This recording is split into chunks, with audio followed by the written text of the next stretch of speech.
السلام علیکم ورحمت الله وبرکاته. قدرمن کتونکو خوږو ملګرو خوږو یارانو دوستانو زم ستاسو ملګری ستاسو دوست ستاسو قربه خورشید خان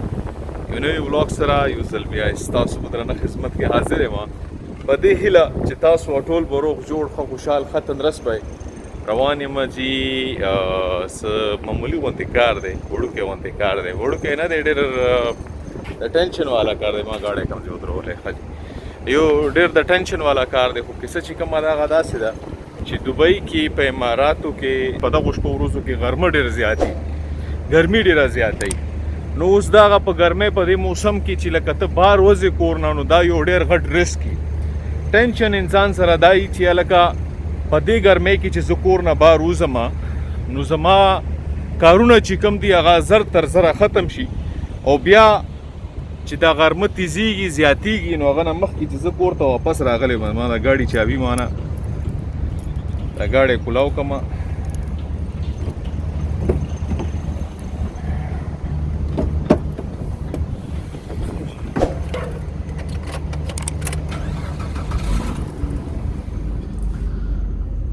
زه به تاسو ته وښیم چې ټمپریچر دی سټول نه ول به دا تاسو ته وښیم دا وګورئ تاسو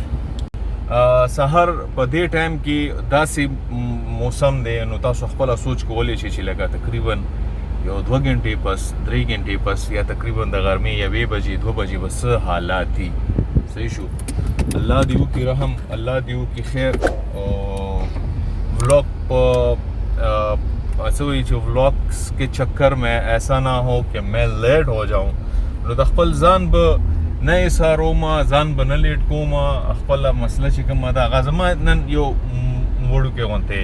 کار دی اصل کې زما ملګری چې کوم دی دغه به هم تاسو سره زه معرفي وکړم تاسو به یې پېژنئ ما سره دې نه مخکې هم زما په ویډیوز کې راغلی دی طارق نو هغه به دغه څه غوندې کار دی نو هغه دپاره زه هم ورسره روان یم 3 hours later.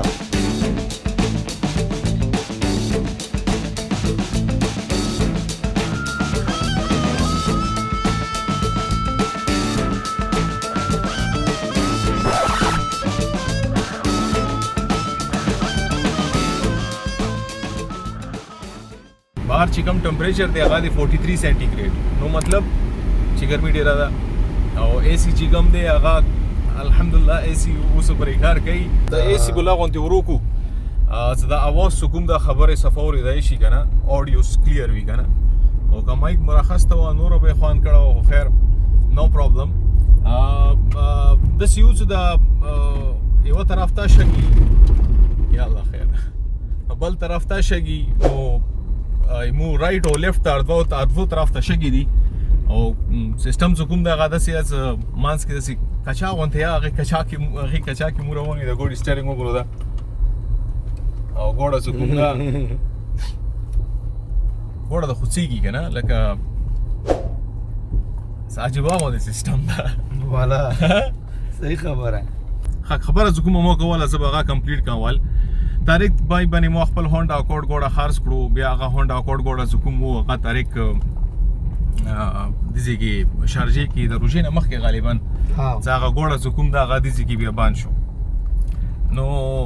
اوس هغه ګوډه چې کوم ده هغه اوس راکولولو دپاره مو څو نو هغه لا غوندې غلطۍ شوې وه د غلطۍ په وجې باندې هغه ګوډه بند شوه نو غلطۍ سزا چې کومه ده هغه د اصل کې اوس مو ته میلاویږي چې دې کچا کې مو روان یو چې یاره داسې غلطۍ ما کوئ